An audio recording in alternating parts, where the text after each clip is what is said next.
ভারত বাংলাদেশ সীমান্তের উত্তর 24 পরগনা গাইঘাটা থানার আংরাইল এলাকায় বহু জমি রয়েছে সীমান্ত লাগোয়া। কাঁটাতারের বেড়া দিয়ে ঘেরা সেই জমি। স্থানীয় চাষিরা বিএসএফ এর অনুমতি নিয়ে সেই সমস্ত জমিতে কাজ করতে যান।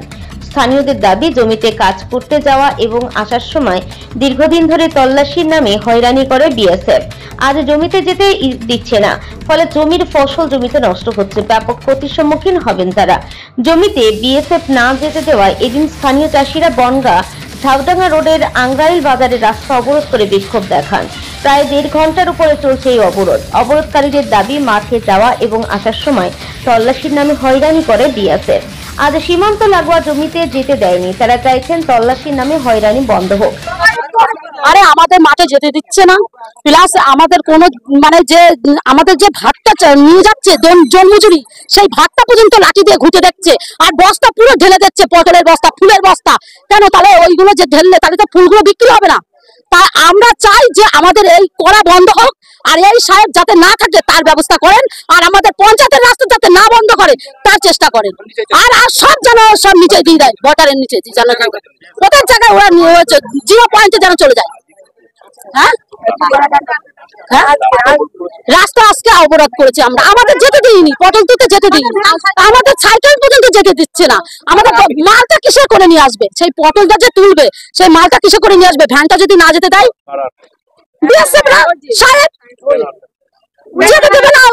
ওনাদের বর্ডার এলাকায় হয়তো বর্ডার এলাকায় ধরো কাজ করছে, কাজ তো হবেই, কাজ করবে, ওনাদের দায়িত্ব, ওনাদের খোঁজার দায়িত্ব। আমরা সেই দায়িত্ব যাবো না, আমাদের কাজ আমরা করবো, আমার দল মিছিল আমরা খেটে খাবো। আমাদের কেন এরকম করছে? হ্যাঁ, আমাদের দাবি আমাদের যেন 0 পয়েন্টে দিয়ে দেয়, আর আমাদের দাবি যেন আমাদের ভাতের মধ্যে যেন কোনো ঘুটাঘুটি না করে, কোনো কিছু পটলের বস্তা যেন না দেখতে হয়, মুখ পর্যন্ত খুলবো না, আর ফুলের বস্তাও আমরা ঢালবো না, আর কোনো আটকায় যেন কোনো, আর আমাদের যেন 5টার সময় যেতে দেয়। আমাদের দাবি হচ্ছে, আমরা সাধারণ চাষি, চাষ করে খাই, প্রত্যেকদিন নিয়ত এই আসার পরে থেকে আজকে এ চেক করো, কালকে তা চেক করো, সবজি আনার সময় সবজি ঢালো, ঢেলে আবার বস্তা বুঝাই করো। আচ্ছা, আজকে যাওয়ার সময় বলছে সাইকেল যেতে দেবো না, ভ্যান যেতে দেবো না, আমার উপরওয়ালার নির্দেশ। উপরওয়ালার নির্দেশ তাদের তো উপরওয়ালা আছে, আমাদের তো উপরওয়ালা আছে, তাদের সঙ্গে আলোচনা করে বলো যে হ্যাঁ এই করো, এই নিয়ম লিখিত করতে নেই, ও মুখে কোনো কথা নেই। আজকে একরকম বলবো, কালকে একরকম বলবো।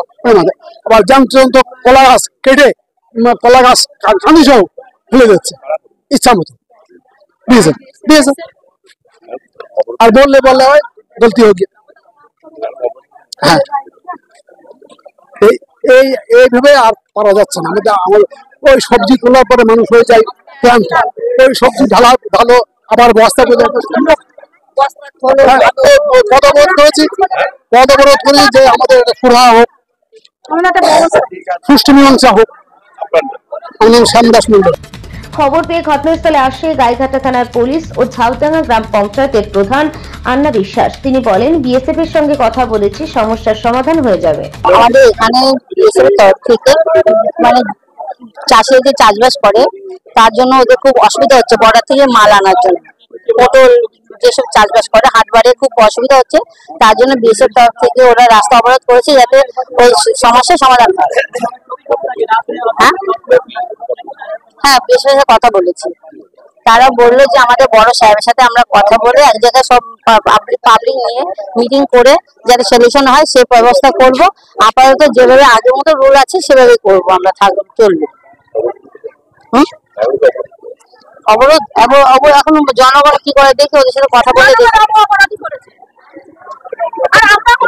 আমার নাম আন্না বিশ্বাস অধিকারী।